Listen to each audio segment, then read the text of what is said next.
গৌরী সীতারাম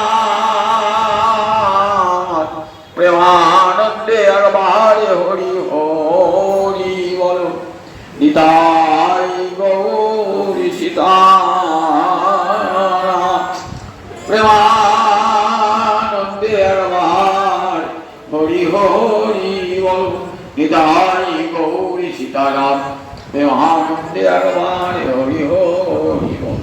অবিরত ভক্তবৃন্দের চরণে আমার কোটি কোটি দণ্ডবাদ প্রণিপাত। পদ্মপুরাণে দেবী দুর্গা মহাদেবকে জিজ্ঞাসা করছে, জগতে কার আরাধনা সর্বশ্রেষ্ঠ আরাধনা? মহাদেব বলছেন, শোনো দেবী, আরাধনা নাম সর্বেশাং বিষ্ণুর আরাধনা করম। জগতে সমস্ত আরাধনা আছে, বিষ্ণু আরাধনা সর্বশ্রেষ্ঠ আরাধনা। আমাদের জীবনের সকল কর্মে বিষ্ণু নাম করতে হয়। আজমন কি করছেন? ওম বিষ্ণু ওম বিষ্ণু ওম বিষ্ণু।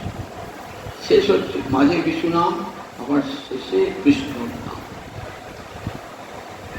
তাই দেখুন, আদিতে মধ্যে অন্তে যে কোনো কর্মে বিষ্ণু নাম। ঋষিরা জানতেন যে এই বিষ্ণু নাম ছাড়া জগতে কোনো কিছু শুভ মঙ্গল হতে পারে না। অপবিত্র পবিত্র বা সর্বাবস্থান গত বিবাহ ইয় শরীর পুণ্ডরিকাক্ষং সবাভ্যন্তর সূচি। আমি শাক্ত হন, শৈব হন, যে কোনো ধর্মের লোক না কেন, আপনাকে এটা বলতেই হবে। আমি অপবিত্র হন, আপনি পবিত্র হন, যে কোনো অবস্থাতে থাকুন। পুণ্ডরিকাক্ষ মানে পদ্মলোচন, পুণ্ডরী মানে পদ্ম, শ্বেত পদ্মকে বলে পুণ্ডরী। পক্ষী মানে চোখ, শ্বেত পদ্মের মতো যার চোখ গোবিন্দ। এই গোবিন্দার নাম পুণ্ডরিকাক্ষ পদ্মলোচন। পুণ্ডরিকাক্ষকে যে হৃদয়ে স্মরণ করে সর্বাবস্থায় সে পবিত্র হয়ে যায়। মাধব মাধব বাচি মাধব মাধব দিদি সরন্তি সাধব সর্বে সর্ব কার্যে সুমাধব। যে কোনো কাজ করবেন, ছেলের বিয়ে, অন্নপ্রাশন, উপনয়ন, সব কাজে কিন্তু আপনাকে বলতে হবে। পিতৃ শ্রাদ্ধ, মাতৃ শ্রাদ্ধ, যাই করুন আপনাকে এটা বলতে হবে, আমি সর্বাগ্রে বিষ্ণু স্মরণ ছাড়া কোনো কাজ হবে না। আবার মধ্যেও বিষ্ণু স্মরণ, আবার শেষেও বিষ্ণু স্মরণ। ঋষিরা বলেছেন বিষ্ণু স্মরণ ছাড়া কোনো কাজই হবে না। তাই আরাধনা নাম সর্বেশাং বিষ্ণুর আরাধনম পরম। সমস্ত আরাধনার মধ্যে তাই কি কোনো আরাধনা ছেড়ে দেবেন? কোনো আরাধনায় ছাড়তে হবে না। বিষ্ণুকে পরম তত্ত্ব জ্ঞানে অন্য দেব দেবী সব আরাধনা করবে, বিষ্ণুর আরাধনা করবে। তস্মাৎ পরতম দেবী তদীয়ানাং সমর্থন। দেবী জিজ্ঞাসা করছেন, মহাদেব এর চেয়ে বড় আরাধনা কিছু নাই? বলে হ্যাঁ, বিষ্ণু আরাধনার চেয়ে একটা বড় আরাধনা আছে, খুব ভালো করে শুনুন। বিষ্ণু আরাধনায় বলে জগতের শ্রেষ্ঠ আরাধনা, কিন্তু বিষ্ণু আরাধনার চেয়েও শ্রেষ্ঠ আরাধনা তস্মাৎ পরম দেবী তদীয়ানাং সমর্থন। তদীয় মানে তৎ হয়ে গেছে, সেই হয়ে গেছে, ভগবান ময় হয়ে গেছে। ভগবানকে নিজের দেহ মন সব দিয়েছে। মদীয় বলতে কিছুই নাই। মাং মদীয়ম অহং দদে, আমি এবং আমার যা কিছু ছিল সব গোবিন্দ তোমার চরণে দিলাম। এটা যারা বলতে পেরেছে তারা তদীয় হয়ে যায়, তারা ভক্ত। তাহলে বিষ্ণু চেয়ে বিষ্ণু ভক্তের আরাধনা সর্বশ্রেষ্ঠ আরাধনা। গোবিন্দের চেয়ে গোবিন্দ ভক্তের আরাধনা সর্বশ্রেষ্ঠ আরাধনা। মদ ভক্তা না, যে ভক্তা তা প্রিয়তম মতা। আমার ভক্তের যারা ভক্ত, আমার ভক্ত তারা প্রিয় বটে, কিন্তু আমার ভক্তের যারা ভক্ত, মদ ভক্তা না ভক্তা প্রিয়তমা, আমার ভক্তের যারা ভক্ত তারা আমার প্রিয়তম। প্রিয়তম যার প্রিয় কেউ নাই। আমার ভক্তের যারা ভক্ত তারা প্রিয়তম। আমাকে সেবা করলে মুক্তি হতেও পারে, না হতে পারে, কিন্তু আমার ভক্তের সেবা করলে মুক্তি হবে। দেখেছ তো, মদভক্ত পূজা অধিকা, আমার ভক্তের পূজা আমার চেয়েও বড়। আমার চেয়েও বড় আমার ভক্তের পূজা। তাই ভাগবতে দেখবেন প্রথমেই 12টা স্কন্ধের মধ্যে 9টা স্কন্ধ কেবল ভক্ত কথায় সুখদেব মুখরিত হয়েছে। 5 দিন কেটে গেল, 6 দিনের দিন কৃষ্ণ কথা। মহারাজ পরীক্ষিত শুনতে চাইছেন কৃষ্ণ কথা, তো গোবিন্দের কথা বল, কিন্তু গোবিন্দের কথা না বলে 5 দিন কাটালেন কৃষ্ণ ভক্তের কথা বলে। মনটা তৈরি করে দিচ্ছেন, ভক্তের কৃপা পাই দিচ্ছেন, যে ভক্তের কৃপা না পেলে ভগবানের কৃপা লাভ হবে না। তাই কত ভক্ত, সকাম ভক্ত, নিষ্কাম ভক্ত, সগুণ ভক্ত, নির্গুণ ভক্ত, কত প্রকার ভক্তের কথা ভগবান।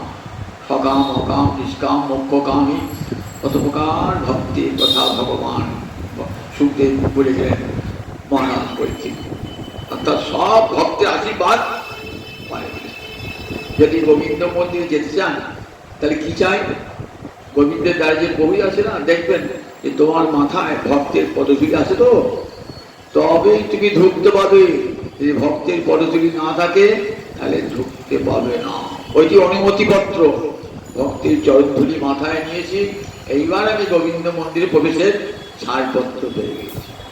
এটি ছাড়া এই অনুমতিপত্র না দিলে, যেমন কোনো বড় বড় লোককে রেখে গেলে কি করছেন, ছোট্ট কাগজ পারমিশন সেই দেখবে, সেটি দেখাতে হবে, তবে ওটা ভগবানকে দেখালে এই মাথা আমার ভক্তের বড় দিক আছে, ভক্তের বড় দিক আছে, তবে আমি সেখানে ঢুকতে পারবো না। তাই কত ইন্দ্রদুম্ন রাজা এই ভুলটা করে ফেলেছিলেন। এই ভুলটা ইন্দ্রদুম্ন রাজা করে ফেলেছিলেন ভাগবতে দেখি। কি রকম? তার আশ্রমটার নাম ছিল কুলাচল আশ্রম। সেই আশ্রমে পরম হরিভক্ত রাজা এসেছেন কি অগস্ত্য ঋষি, জেসে ঋষি নয়, যে এক গণ্ডুষে সমুদ্র পান করে দিয়েছিল, জেসে ঋষি নয়, সেই অগস্ত্য ঋষি। রাজা অগস্ত্য ঋষিকে দেখেও কৃষ্ণ পূজায় নিরত, উঠে এসে সম্বর্ধনা জানালেন, অভিশাপ দিয়ে পেলেন, তোমার হস্তি মূর্খ ভব, জানো না রাজা হয়েছ? রাজা হয়েছ, হাতি যেমন শরীরটাই মোটা হয়, বুদ্ধি নাই, তুই তেমনি রাজা হয়েছ বুদ্ধিহীন, বৈষ্ণব হয়েছ বুদ্ধিহীন। জানো না কৃষ্ণের চেয়ে কার মর্যাদা বেশি? কৃষ্ণ ভক্তের মর্যাদা বেশি, জানো না? আমি এলাম, আমাকে অভ্যর্থনা জানালে না, তখন হস্তি মূর্খ ভব। সত্যযুগের রাজা, মালব দেশের রাজা, মালব দেশে অবন্তী নগরের রাজা ইন্দ্রদুম্ন রাজা, পরম হরিভক্ত রাজা। এই হরিভক্ত রাজা অগস্ত্য ঋষির অভিশাপে গজেন্দ্র হয়েছিলেন, সেই কাহিনীটা আমরা বলেছি, গজেন্দ্র হয়েছিলেন। সেই ইন্দ্রদুম্ন রাজা কলিযুগে হইলেন, সত্যযুগের রাজা কলিযুগে হইলেন প্রতাপরুদ্র, উড়িষ্যার রাজা, দুর্দণ্ড প্রতাপ। সর্বত্র মুসলমান রাজ্য, একমাত্র উড়িষ্যা তখন স্বাধীন নরপতি হিন্দু রাজা আমাদের প্রতাপরুদ্রের অধীন। কত বড় তার রাজ্য ছিল জানেন? এই হুগলি মেদিনীপুর পর্যন্ত রাজ্যের বিস্তার। আবার ওদিকে একবারে তেলেঙ্গানা মাদ্রাজ পর্যন্ত রাজ্যের বিস্তার। বিশাল ভারতবর্ষের প্রায় অর্ধেকটা জড়িয়ে তার রাজত্ব, দুর্দণ্ড প্রতাপ রাজত্ব, স্বাধীন হিন্দু নরপতি, সর্বত্র মুসলমান রাজত্ব, একমাত্র এইখানটাই হিন্দু রাজত্ব। সেই দুর্দণ্ড, তার বাবার নাম ছিল পুরুষোত্তম দেব, মায়ের নাম পদ্মাবতী। পরম হরিভক্ত রাজা এসেছেন তো পূর্বজন্মের সংস্কার নিয়ে, তাই গোবিন্দে তার অগাধ ভালোবাসা, জগন্নাথের অগাধ ভালোবাসা। রাজা যুদ্ধ করতে গিয়েছেন, সেই অবস্থাতে মহাপ্রভু গিয়েছেন, পুরী ধামে গিয়েছেন। তখন তো রাজা ছিলেন না, বাসুদেব সার্বভৌমের সঙ্গে রাজার পরিচয় এবং বাসুদেব সার্বভৌম কাছে রেখে দিয়েছেন। রাজা এলেন যুদ্ধ শেষ করে, এসে কার কাছে এসেছেন? এসেছেন বাসুদেব সার্বভৌম রাজপণ্ডিত। বাসুদেব সার্বভৌম রাজ এখানে নবদ্বীপ থেকে নিয়ে গেছিলেন, বাসুদেব সার্বভৌম রাজপণ্ডিত। তখন মহাপ্রভু দক্ষিণ দেশ চলে গেছেন, তখন বলছেন শুনলাম রাজা পণ্ডিত, তোমার গৃহে একজন সন্ন্যাসী এসেছেন, সেই সন্ন্যাসীকে দেখলেই কৃষ্ণপ্রেমী সবাই বিহ্বল হয়ে যায়, তা সেই সন্ন্যাসী দর্শন আমি পাবো না। তা বললে সন্ন্যাসী দর্শন পাওয়া বড় দুর্ঘট, সেই সন্ন্যাসীকে দেখা বড় দুর্ঘট। সন্ন্যাসী নারী মুখ দর্শন করেন না, বিষয়ের মুখ দর্শন করেন না। আমি কি পাবো না তার চরণ? বলে আমি চেষ্টা করবো, তোমাকে কথা দিতে পারছি না, বড় কঠোর সন্ন্যাসী, আমি কথা দিতে পারছি না। রাজা বললেন তোমার কাছে আমার অনুরোধ, বলো রাজা প্রতাপপুত্র তার চরণ কৃপা পেতে চায়। বলে আমি রাজা আপনার কথা আমি জানাব। চলে গেছেন রাজা আবার কটকে, সেখান থেকে একটা পত্র লিখেছেন। পত্র লিখেছেন বাসুদেব সার্বভৌমকে, যে রাজপণ্ডিত আমি কি গৌর কৃপা পাবো না? তা বললে তুমি গৌর কৃপা দেখো, গৌর কৃপা পাওয়া বড় অসাধ্য আর দুঃসাধ্য। গৌর কৃপা পাওয়া নিষ্কৃতজন সন্ন্যাসী, তার কৃপা পাওয়া বড় কষ্টকর, তবে আমি এখানে চেষ্টা করবো বলতে পারি। দেখো তিনি সাধারণত অন্য কোনো নারী মুখ দর্শন করেন না, বিষয়ী মুখ দর্শন করেন না, এমন কঠোর সন্ন্যাসী। একদিন এসেছেন মহাপ্রভু দক্ষিণ দেশ থেকে ঘুরে এসেছেন। ঘুরে আসার পরে একদিন মহাপ্রভুকে নির্জনে বসে আছেন, বলছেন বাসুদেব সার্বভৌম বলছেন প্রভু একটা কথা বলবো, খুব ভয় হচ্ছে, একটা কথা বলবো। বলছে না বলো, যোগ্য হইলে করিব, অযোগ্য হইলে করবো না। যে তোমার কথাটা ঠিক হয় আমার সাধ্যে কুলায় করবো না, করবো না। বলছে এই উড়িষ্যা যিনি রাজা না, পুরীর যিনি রাজা না, তিনি পরম হরিভক্ত রাজা, তিনি আপনার সঙ্গে একবার সাক্ষাৎ করছেন, আপনার চরণে কৃপা পেতে চান। যেই বলা, যে রাজার নামটি করেছে না, সঙ্গে সঙ্গে কর্ণে হস্ত দিয়া প্রভু সরে নারায়ণ, কর্ণে হস্ত দিয়া প্রভু সরে কাণ্ডে। না না এসব কথা শুনতে নয়, কৃপা তো দূরের কথা, বিষয়ের কথাটাই শুনো না, শুনলে পাপ হয়। কর্ণে হস্ত দিয়া প্রভু সরে নারায়ণ। কি কহিলি তিনি অযোগ্য বচন? দেখো আমি তো সন্ন্যাসী, সন্ন্যাসী আমার রাজদর্শন কেমন? স্ত্রী দর্শন সম বিষের ভক্ষণ। আমি সন্ন্যাসী, আমি যদি রাজগৃহে অনুগ্রহ পেতে চাই, যদি কোনো নারীর সঙ্গ করি, তাহলে সেটা বিষ ভক্ষণের তুল্য। বিষ ভক্ষণের দেহের মৃত্যু হয়, কিন্তু এই অবৈধ নারী সঙ্গ বা বিষয় সঙ্গ করিতে ভজন চিরকালের জন্য নষ্ট হয়ে যায়। তাই শাস্ত্রে বলেছে কামিনী কাঞ্চন থেকে দূরে থাকবে যারা কৃষ্ণ ভজন নিষ্ঠ ব্যক্তি। কামিনী এবং কাঞ্চন থেকে দূরে থাকবে, যে কোনো মুহূর্তে তোমার মনকে টনিয়ে দিতে পারে, ভজন জগতে তোমার বিঘ্ন আসতে পারে। আজ দূরে থাকবে। ঠাকুর রামকৃষ্ণ বলতেন কামিনী কাঞ্চনের সংস্পর্শে এসো না, তাহলে ভজন হবে না জগতে। যারা কৃষ্ণ ভজন সন্ন্যাসী বৈরাগী, তাদের কর্তব্য হচ্ছে কামিনী কাঞ্চন থেকে দূরে সরে থাকা। তাই দেখো এই আমার বিষ ভক্ষণের তুল্য, তুমি আমাকে অনুরোধ করো না। জানো বিষয়ের অন্ন খাইলে মলিন হয় মন, মলিন চিত্তেতে না হয় শ্রীকৃষ্ণ স্মরণ। বিষয় সঙ্গ বটে, বিষয় গৃহে যদি অন্ন খাও তাহলে কি হয় বলে, সেই অন্নের স্পর্শ দোষাতে, বিষয়ের হাতে স্পর্শ যদি থাকে না, সেই স্পর্শ দোষে কি হবে? ভজন নষ্ট হয়ে যাবে। দেখেছেন তো, সেখানে যার তার গৃহে ভক্তের খাওয়া নিষিদ্ধ। যার তার গৃহে বলে খাবার কেন কেন, এর ভিতর ভক্ত বহু বিবেচনা করে খায়। ধনীটি কৃষ্ণ ভজনশীল বটেন কিনা দেখেন, তার গৃহে ঠিক মতো গোবিন্দের সেবা হয়েছে কিনা দেখেন, তবেই তার গৃহে অন্ন গ্রহণ করেন। ভাগবতে পৃথুরাজের উপাখ্যান আছে। পৃথুরাজা বলছেন যে দেখো ধনীর গৃহ কেমন না, বেলালয় দ্রুমা। বেলালয়, বেল মানে সর্প, সর্পের কোটরযুক্ত বৃক্ষ। আপনি গ্রীষ্মকাল দিনে চলছেন তো, যেতে তোমার যেন বিরাট বট গাছ, বেশ ছায়া ছিল, শুয়ে পড়ি। শুয়েছেন, শুয়ে দেখছেন বাবা কোটর থেকে একটা বড় গোবর সব ফস ফস ফস করছে। আমি তো বলি বাবা রোদেই হাঁটবো, আমার ছায়ায় কাজ নেই, আমি রোদেই হাঁটবো। বাবা শুয়ে থাকলে এখন এই সাপটা কামড়াবে, ঘুমিয়ে পড়বো সাপটা কামড়াবে। ঠিক তেমনি বললেন বিষয় গৃহ কেমন জানো, ওই বেড়াল বাবা সর্পের কোটরযুক্ত ওই বিষয়ের সর্প এসে তোমাকে ছবল মারবে, তোমার সব ভজন বিষে জড়ো জড়ো তোমার সব ভজন নষ্ট করে দেবে। দেখো আমি তো সন্ন্যাসী, দেখো আমাকে দেখে লোকে কি বলবে, যে দেখো বিষয়ী সঙ্গ করে, কেমন সন্ন্যাসী হোক বিষয়ী সঙ্গ করে, অবৈধ নারী সঙ্গ করে, আমাকে কি বলবে লোকে? যদি ফের এই কথা বলো তাহলে কিন্তু আমি এখানে আর থাকবো না। কোথায় যাবেন? আওয়ালনাথে চলে যাবো।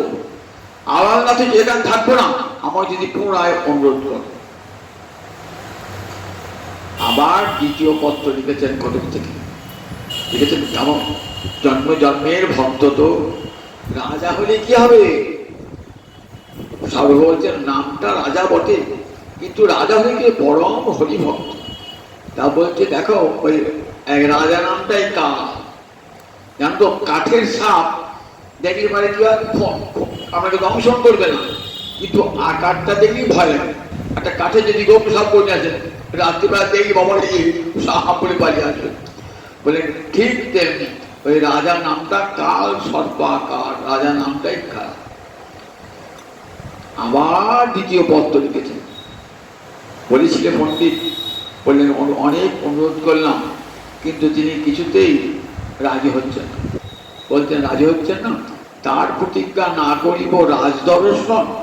তিনি প্রতিজ্ঞা করছেন রাজমুখ দর্শন করবেন না, তো মোর প্রতিজ্ঞা তাহা বিনা ছাড়িব জীবন। আমার একটা প্রতিজ্ঞা রইল, যে তার কৃপা না পাই আমি প্রাণ পরিত্যাগ করব। রাজ্যশালী যোগী হইব, হইব ভিখারী। রাজ্য পরিত্যাগ করে কর্ণে কুণ্ডল দিয়ে যোগী সেজে ভিখারী হব আমি। তিনি কৃপা না করে আমার রাজ্যেরও দরকার নাই, আমার রাজ্য ভালো লাগছে না। যেদিন থেকে তার নামটি শুনেছি সেদিন থেকে মন তার প্রতি আমার আকৃষ্ট। তার কৃপা আমাকে পেতেই হবে, তার কৃপা ছাড়া আমি বাঁচবো না। এক মুহূর্ত আমি প্রাণ পরিত্যাগ করব। সকলকে কৃপা করছে, নিজ জাতি থেকে পাপিষ্ঠ পতিত সকলকে, আর আমাকে কৃপা করবেন না? তিনি তো পতিত পাবন শুনেছি, আমার মতন পতিতকে যদি তিনি উদ্ধার করতে না পারলেন তাহলে পতিত পাবন নামটা হবে কেমন করে? জগাই মাঝেকে যখন কৃপা করবো না, মাথায় যখন কোনো মতেই কৃপা করবো না, বললেন নিতাই চাঁদ বলছেন তাহলে পতিত পাবন নামটা কাটা যাবে তোমার। তোমার প্রতিজ্ঞাটাও কি প্রতিজ্ঞা করেছিলেন? এই অস্ত্র না ধরিবে, কারো প্রাণ নাশ না করিবে। তাই তুমি অস্ত্র ধারণ করে অস্ত্রকে ডাকছো, প্রাণ নাশ করে বলছো। দেখো এবার কৃষ্ণ নাম দিয়ে, কৃষ্ণ নাম রূপ অস্ত্র দিয়ে অপরাধী চিত্তে অপরাধকে বিনাশ করবে, অসুরের চিত্তে আসুরিকতাকে নাশ করবে। এটাই তোমার প্রতিজ্ঞা। কারণ প্রতিজ্ঞা ভঙ্গ হবে না, তোমাকে কেউ আর পতিত পাবন বলবে না। মাঝের মতন পতিতকে যদি উদ্ধার করো তবেই তোমার পতিত পাবন নাম সার্থক। রাজাও বলছেন আমার মতন পতিতকে যদি কৃপা না করেন তাহলে পতিত পাবন কিসে? তবে আমিও ঠিক করি আগে ভক্তের প্রতিজ্ঞা আর ভগবানের প্রতিজ্ঞা, কোন প্রতিজ্ঞাটা স্থায়ী হয় দেখি। ভক্তের প্রতিজ্ঞা, ভক্তের সঙ্গে বলি ভগবানের লড়াই লাগে, কার জয় হয়? ভক্তের জয় হয়, যুগে যুগে ভক্তের জয়। বিশ্ব বললেন আমি তোমাকে অস্ত্র ধারণ করাবো। কৃষ্ণ বলেন আমি যুদ্ধ অস্ত্র ধারণ করবো না।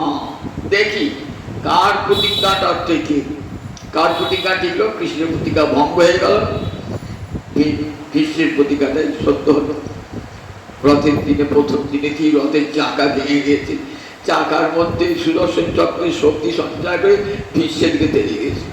ভীষ্ম বলছে সবাই ভাবছে না আমার প্রতি বিদ্বেষে আসছেন, মোটেই না, আমার প্রতি কৃপা করে আমার যে প্রতিজ্ঞা রক্ষা করবার জন্যে ভগবান সেদিনই বলেছে না, তুমি কি ভক্তবৎসল প্রভু, আমার বাক্যটাকে সত্য করবার জন্য তুমি অস্ত্র ধারণ করলে প্রভু, তোমার মতো কৃপা কেউ নাই।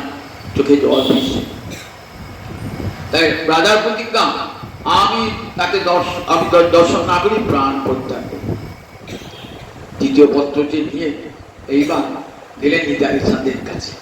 নিতাই চাঁদের কৃপাটা না পেলে বহু কৃপা পাওয়া যাবে, আগে নিতাই চাঁদের কৃপাটা চাই। বললেন, দেখো প্রভু, নিতাই চাঁদ রাজার কি অনুরাগ দেখছো, রাজা কৃষ্ণ ছাড়া ওই গৌরহরি কৃপা ছাড়া রাজা বাঁচবে না, প্রাণ ত্যাগ করবে বলেছে। প্রাণ ত্যাগ। আরো সঙ্গভঙ্গ, আরো সব ভক্তগণকে সঙ্গে নিলেন। সঙ্গে বলেন, চলো আমরা যাই গৌরহরির কাছে। নিতাই বলে, চলো। নিতাই অগ্রসর হয়ে সকলকে নিয়ে নিতাই এগিয়ে দিয়েছে। কি জন্যে তোমাদের এত আমার কাছে আগমন? তা বললে, একটা কথা তোমাকে বলতে এসেছি, তুমি কথাটা রাখতেও পারো না রাখতে পারো, কথাটা শুনতে হবে তো দুর্বল। তারপরে দেখো, রাজা তোমার কৃপা না পেলে প্রাণ পরিত্যাগ করবে। অনুরাগী জন যদি ইষ্টের কৃপা না পায় তাহলে প্রাণ পরিত্যাগ করবে। ভাগবতের যজ্ঞপতি তার পক্ষ। ভাগবত আমাদের চারদিক ব্রাহ্মণগণের পত্নীগণ যজ্ঞ ছেড়ে চলে এলেন। মনটা গলাচ্ছেন কাউকে দেখুন নিতাই চাঁদ, মনটা কেমন গলানোর কৌশল। করুণার অবতার তো, নিতাই চাঁদের দেহটা আমার খাঁটি করুণার, গৌর করুণা দিয়ে করা। তারপরে তুমি কিবা, তুমি যে বা করতে পারো না করতে পারো, কিন্তু অনুরাগীর জন্য স্বভাব তোমাকে জানিয়ে দিলাম। অনেক কথা বলার পর, প্রভু তোমাকে রাজ দর্শন করতে হবে না, তা একটা কিছু চিহ্ন দাও যেটা নিয়ে আমি দেবো, সেটাই গৌর কৃপা স্মৃতিরূপে সে রেখে দেবে রাজা। যা ভালো বোঝো করো। গোবিন্দকে এসে বলছে নিতাই চাঁদ, শোনো গোবিন্দ, আমার মহাপ্রভু বহির্বাস একটা দাও। গোবিন্দের সঙ্গে সঙ্গে বহির্বাস নিয়ে কটকে রাজার কাছে পাঠিয়ে দিলেন। সেই বহির্বাস, সন্ন্যাসী বহির্বাস থাকে তো, সেই বহির্বাসটা একটা সিংহাসনের উপর বসিয়েছেন। বসিয়ে তাকে মহাপ্রভু জ্ঞানে অর্চনা করে। ইতিমধ্যে রাম রায় এসে হাজির। রাম রায় এসে হাজির। স্বরূপ রূপ সনাতন রায় রামানন্দ, পঞ্চপুত্র সঙ্গে ভজে সে রায় ভবানন্দ। সেই ভবানন্দের পুত্রের নাম রাম রায়। তিনি তখনকার দিনের রাজ্যপাল, ওই মাদ্রাজের অন্তর্গত একটা জায়গায় রাজ্যপাল। তিনি রাজবাহিনীর রাজ্যপাল। মহাপুরুর সঙ্গে সাক্ষাৎ হয়েছে। মহাপুরের দক্ষিণে যান, বাসুদেব সর্ব বলেছিলেন, তুমি এক পণ্ডিতের সঙ্গে সাক্ষাৎ করবে, সে সব আমার চোখে জানি। 10 দিন ধরে সাধ্য সাধন তত্ত্ব হয়েছে। সেদিনই গৌরচরণে শুধু তাই নয়, দর্শন করলেন। রাধা গোবিন্দ গৌর হয়েছেন জানেন, কিন্তু কি করে রাধা গোবিন্দ গৌর হলো এটা তো সোচকে দেখে নাই। রাম রায় কি সৌভাগ্য, দেখছেন কেমন করে রাধা গোবিন্দ রাসে নৃত্য করতে করতে কেমন দুটো দেহ এক হয়ে গেল। দুটো দেহ রাধানী কেমন করে তার অঙ্গ কান্তি দিয়ে গোবিন্দকে ঢেকে দিল। কহিলে দেখিল তোমার ব্রাহ্মণ স্বরূপ, এবে মুই দেখি তোমার শ্যাম গোপরূপ। তোমার সম্মুখে দেখি কাঞ্চন পঞ্জারিকা, তার গৌর কান্তে তোমার স্বর্গরঙ্গ ডাকা। আমি তোমাকে একটা ব্রাহ্মণ সন্ন্যাসী বলে ভেবেছিলাম, না তো, তুমি তো ব্রাহ্মণ সন্ন্যাসী নও। আমি তোমাকে কি দেখছি? আমি তোমাকে দেখছি সেই শ্যাম সুন্দর রূপে দর্শন করছি। অতি ভুল দেখেছো জানো তো। যারা মহাভাগবত নয় তারা স্থাবর জঙ্গম দেখে, না দেখে তার মূর্তি, যাহা যাহা নেত্র পড়ে তাহা কৃষ্ণ স্ফূর্তি। তাই তুমি দেখেছো? না না ঠাকুর, আমাকে বঞ্চনা করো না। তারপরে কি দেখলাম আরো বলি, শোনো। তোমার সম্মুখী একটা কাঞ্চন পুত্তলিকা, অর্থাৎ সোনার প্রতুল নাচতে নাচতে এলো। তার সমস্ত অঙ্গ দিয়ে তোমার অঙ্গটা ঢেকে দিল। দুই তনু এক হয়ে গেল, দেখলাম চোখের সামনে। বলো প্রভু তুমি কে? ধরা পড়ে গেছে একবার করা জেরা। গোয়েন্দার জেরাতে যেমন দেখেন না, চোর ঠিক বলে ফেলা, এমন করে জেরা কি করবে না যে অন্যায় অপরাধ ঠিক বলে ফেলবে। পড়া যে রায়রামানন্দ বিষয় লোক তো বললেন, বলো তুমি ঠাকুরকে, আমি দেখে ফেলেছি, তুমি কে বলো? রামানন্দ, তুমি যখন দেখেই ফেলেছ, শোনো, হাসি হাসি প্রভু তারে দেখাই রসন রসরাজ মহাভাবে দই এখনো। দেখো আমি কে, দেখো রসরাজ গোবিন্দ আর মহাভাব স্বরূপিণী তুমি বলে আমি গৌরাঙ্গ হয়েছি। দেখো দেখো রাধাঙ্গ স্পর্শের ফলে আমার অঙ্গ কৃষ্ণ অঙ্গ গৌর হয়েছে।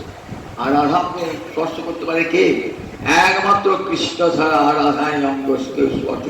গোবিন্দ সুতবি দেখো না স্পর্শ রাজা।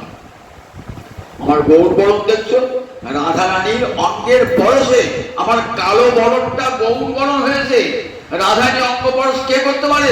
কৃষ্ণ ছাড়া রাধানী অঙ্গ স্পর্শ কেউ করতে পারে না। তাহলে বুঝে নাও নিজে রায় রামন দেখেছে সব, যিনি লিখেছেন না সেই দিকে রামরায় আর কিছুই ভালো লাগে না। তিনি এসেছেন রথের পূর্বেতে, রথের পূর্বেতে আগে রাজাকে নিবেদন করে, রাজা আমি আর রাজকার্য করবো না, আমার আর রাজকার্যের প্রয়োজন নাই। রাজা বলছেন ঠিক আছে, তোমাকে রাজকার্য করতে হবে না, তুমি রাজ্যপাল হিসেবে যে বেতন পেতে সেই বেতন তুমিই পাবে, কিন্তু আমার একটা অনুরোধ তোমাকে রক্ষা করতে হবে, কি? আমি যেন চৈতন্য চরণ পাই। বলে ঠিক আছে রাজা, আমি চেষ্টা করবো। রাম এসে রামরায় পুরীতে এসে একবারে গৌচরণের কাছে গেছে। মহাপ্রভু বলছেন রামরায় প্রভু দর্শন করলেন, জগন্নাথ দর্শন করলেন? বলছেন প্রভু, রামরায় বলছেন রায় কহে চরণ রথ হৃদয় সারথি, যাহা লইয়া যায় তাহা যায় জীবরথি। না না প্রভু, আমার হৃদয়টা রথ আর চরণটা হলো সারথি। সারথি রথটাকে যেখানে নিয়ে যায় রথটা সেখানেই যাবে, তাহলে আমার চরণ রথটা, চরণ সারথি তোমার কাছেই নিয়ে এলো।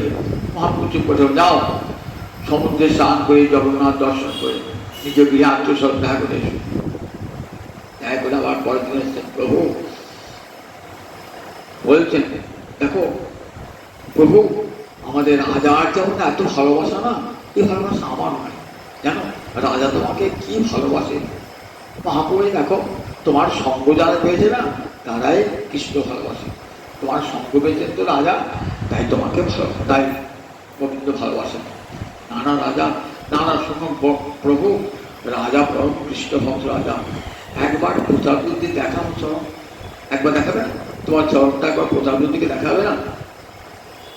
মহাপ্রভু নির্বাচন কৃপা করিবেন, তার ভক্ত তো জন্ম জন্মান্তরে, কিন্তু কৌশল করে দেখাচ্ছেন যে কখনো রাজন্য ভক্ষণ করো না, রাজার অনুগ্রহ চেয়েও না। বিষয় এটা জগৎকে শিক্ষা দেওয়ার জন্য মহাপ্রভু এই দিলাম। রাজা হলে কি হবে? পরম কৃষ্ণ ভক্ত, অন্তরটা উদাসীন কৃষ্ণ ভক্তিতে, বাইরে রাজ্য শাসন করছেন ঠিক প্রহ্লাদের মতন, মহারাজ অম্বরীশের মতন, সমগ্র অন্তরটা কৃষ্ণময়, জানেন তিনি অন্তর্যামী। ওই তো আমার ইন্দ্রদুম্ন রাজা আজ প্রতাপ হয়েছেন, কৃপা তো করবে, তুই জগৎকে শিক্ষা দাঁড়িয়ে দিলাম। দেখো সেই অন্ন খেয়েও না মন করে ধরে দেব। দেখো আমরা এক কাজ করো, রাজাকে তুমি কৃপা করতে পারবো না, শাস্তি বলেছে আত্মা বই যায়তে পুত্র, পিতার আত্মায় পুত্রকে জন্মায়, তাই পুত্রকে কৃপা করবো। পুত্রের কৃপা পেলে তার কৃপা পাওয়া হয়, বলে বেশ তাই হবে প্রভু। প্রথমে বহির্বাস, তারপরে যখন পুত্রকে, এরা আমরাই কি ছিলেন নাট্যকার, নাটক লিখেছিলেন জগন্নাথ বল নাটক। শুধু তাই নয়, নাট্য পরিচালনা করতে পারতেন রামরায়, খুব সুপণ্ডিত এবং নট নাট্যকার দুই ছিলেন। তিনি কি বললেন, এমন করে সাজিয়ে আনলেন না রাজার ছেলেকে, কিশোর বয়স, সাজিয়ে আনলে একবারে কৃষ্ণ বেশি, শ্যামল গরম টানা টানা চোখ, মাথায় খৈরের পাখা যুক্ত মুখ দিয়ে সাজিয়ে এনেছেন, একবারে কৃষ্ণের মতো সাজিয়ে এনেছেন। রামরায় কুশলী ব্যক্তি, বিষয়ী ব্যক্তি তো, মহাপ্রভুর মনটা গলাতে হবে। দেখো নিয়েছেন না, দেখেই কৃষ্ণ স্মৃতি উঠতে পারে, শ্যামল বরণ একবারে আকর্ণ বিস্তৃত নয়ন, মাথায় ময়ূরের পাখা, পরিধানে পীত বসন দেখে কৃষ্ণকে আলিঙ্গন করেছেন। যেই আলিঙ্গন করেছেন রাজপুত্র নৃত্য করতে আরম্ভ করেছে ভাবিষ্ট হয়ে। সেই রাজার পুত্র মহাপ্রভু ভক্ত করে দিলেন একজন, রাজার কাছে গেলেন। রাজা ছেলেকে আলিঙ্গন করে যেন কৃষ্ণ প্রেম লাভ করলেন, অন্তরে গৌর প্রেম লাভ করলেন। এদিকে যতটা ধীরে ধীরে বহির্বাসী কৃপা হলো, অন্যান্য ভক্তের কৃপা হয়েছে, আজ পুত্রদারের কৃপা হলো, এবার সাক্ষাৎ কৃপাটা হবে। দেখেছেন, কৃপা তো হবে যার অন্তরে এত আকুলতা। কৃপা কি না হয়? কৃপা শৈলিনী, যেখানে চরম আকুলতা, কৃপা সেখানে যাবে যাবে। এই উৎকণ্ঠা না থাকলে পরে কখনো কৃপা হয় না। উৎকণ্ঠার সঙ্গে কৃপার মিলন হয়ে যায়। ভক্তের সাধনা উৎকণ্ঠা, সেই সঙ্গে ভগবানের মিলন হয়ে যায়। যেমন দু অঙ্গুলি, কিছুদিন এত দড়ি বাঁধছেন না মা যশোদা, 2 অঙ্গুলি ব্যবধান না কাটছেন। 3 আঙুলি নয়, 4 আঙুল নয়, 5 আঙুল নয়, 1 আঙুল নয়, 2 আঙুল। কি তাৎপর্য? 2 আঙুল মানে ভক্তের উৎকণ্ঠা হইল একটা আঙুল, আর ভগবানের করুণা একটা। যখন ভক্তির চরম উৎকণ্ঠা, তখন ভগবানের করুণা নিমেষে ভক্ত ভগবানের কোথাও উৎকণ্ঠা, কতদিনে বহু চরণ পাবো। হৃদয় খান তো নির্মল হৃদয়, রাজা হলে কি হবে? বিষয়ের চিন্তা নেই। হ্রদ বেরিয়েছে, মহাপ্রভু নৃত্য করছেন। 7 সম্প্রদায় হ্রদ বেরোনোর আগে কি করে? রাজা সোনার ঝাঁটা দিয়ে, রাজমুকুট পরে সোনার ঝাঁটা দিয়ে রথের আগে আগে রাস্তা পরিষ্কার করে। রাজা হয়ে এমন সেবা, নিজ সেবা, মহাপ্রভু মন খুব বলে গেছে। রাজা হয়ে এমন সেবা, দিন বেশে সেবা করছেন, তো মনটা কৃপা তো করবেন। 7 সম্প্রদায় দেখছেন মহাপ্রভু একসঙ্গে রথ চলেছেন। 7টা সম্প্রদায়, 4 সম্প্রদায় আগে, 2 দিকে 2 সম্প্রদায়, পিছনে 1 সম্প্রদায়। 7 সম্প্রদায় নৃত্য করছেন। এক এক দলে 7 জন লোক, 14 মাদল, 14 মাদল বাজছেন। আর প্রত্যেক ইয়েতে সম্প্রদায় আলাদা কীর্তনিয়া এবং আলাদা নর্তক। মহাপ্রভু চলেছেন সব একবার এই সম্প্রদায়, একবার এই সম্প্রদায়, আবার একসঙ্গে সব সম্প্রদায় নৃত্য করছে। এই দৃশ্যটা কে দেখতে পেলেন? এই দৃশ্যটা দেখতে পেলেন মা রাজপ্রতাপ বলছে, শোনো, কাশী বিশ্বকে বলতো, কাশী রাজা গুরু, তো রাজগুরু, রাজা গুরু ছিলেন কাশী বিশ্ব। এত গুরু ভক্ত ছিলেন, রাজা হয়েও প্রতিদিন একটা নিয়ম করে গুরুর পদসেবা করতেন। এই কাশী বিশ্ব নিয়ম করে গুরুর পদসেবা করতেন।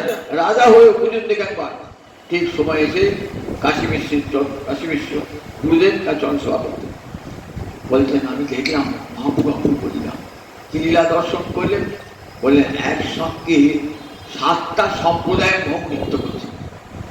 বললেন, দেখো, কৃষ্ণচন্দ্র যখন রাজনা করছেন না, তখন সব কবি দেখছে আমার কাছে কৃষ্ণ।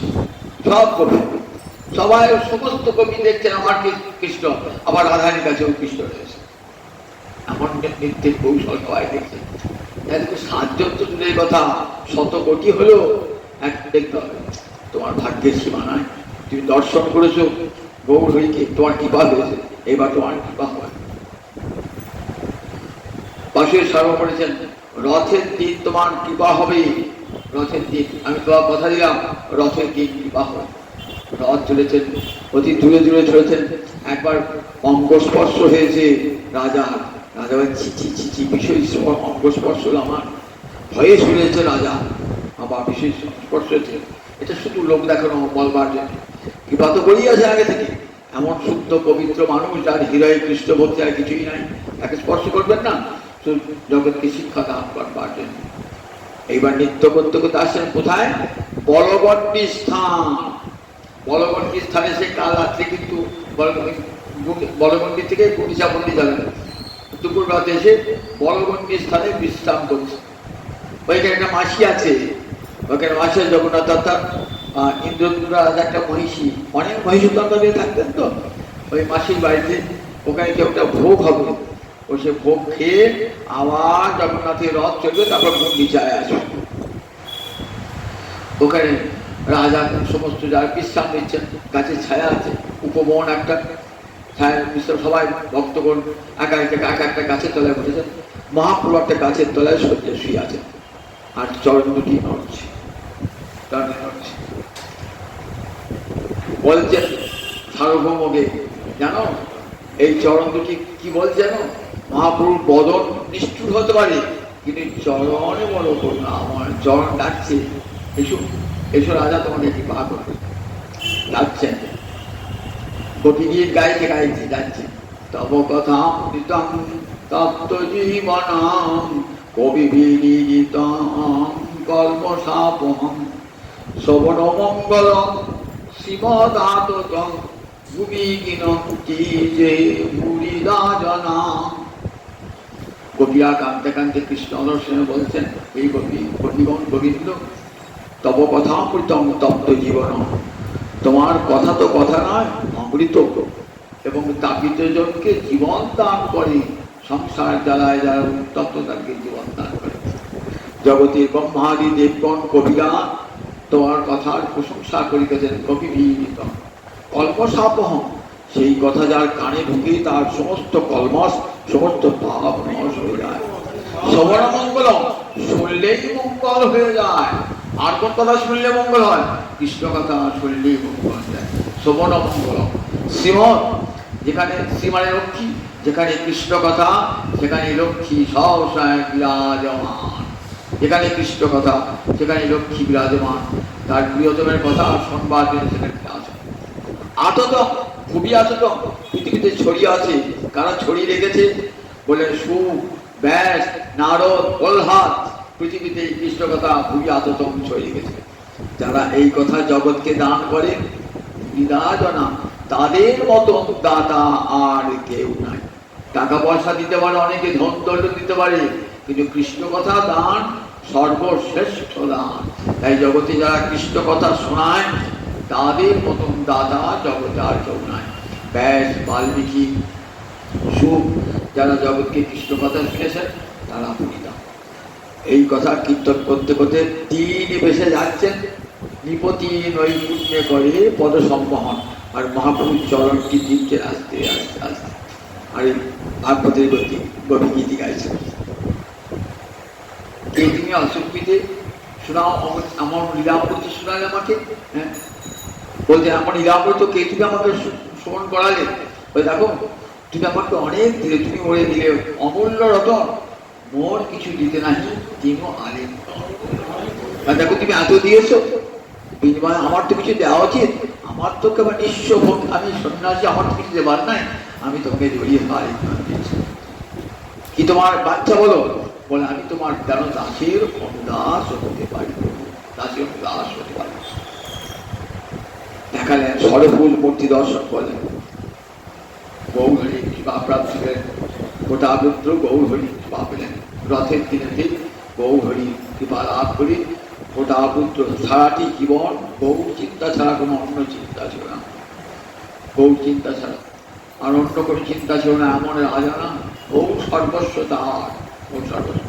দিবারাত্র রাজকার্য চালাতেন, মনকে একবার সর্বপ্রকারই গৌরচরণ নিবিষ্ট হয়ে গেছেন। এই প্রজাপুত্রের অনেক কথাই আছে, আর তো বলা হবে না। প্রতাপুত্র আর রথের দিনেতে, প্রতাপুত্র রথের দিনেতে প্রতাপুত্র কৃপা পেলেন আমার গৌরাঙ্গ হরি, জগৎকে দেখালেন দেখো আমার ভক্তকে তো আমি কৃপা করিয়াছি, কিন্তু সূর্য জগৎকে দেখো বিষয়ী হলে যেন দূরে থাকবে, বিষয়ী অঙ্গ স্পর্শে মন মলিন হয়ে যায়, তার অন্ন খেলে মন মলিন হয়ে যায়। এই সবসময় জোড়ায় কৃষ্ণ ভজন করতে গেলে যাতে ভজন নষ্ট না হয় দেখতে হবে। এমন বিশেষ সঙ্গ আসবে যে বিষয়ে কৃষ্ণ ভক্তি যার প্রাণ, এমন ভক্তের পরিচয় হবে না। তা আমার প্রতাপপুত্র বিষয় হল মন তার কৃষ্ণ স্মরণে নিহিত।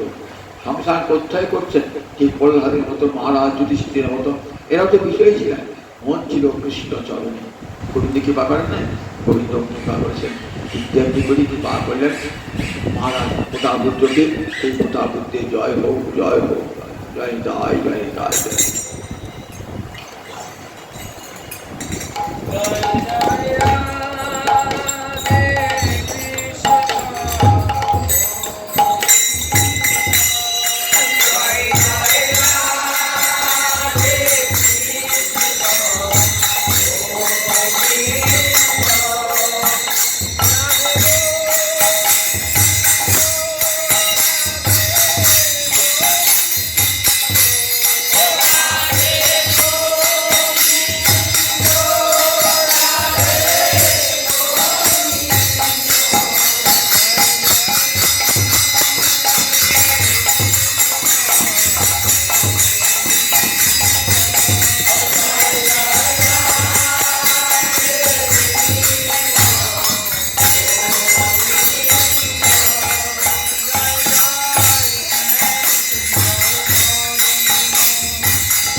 জয়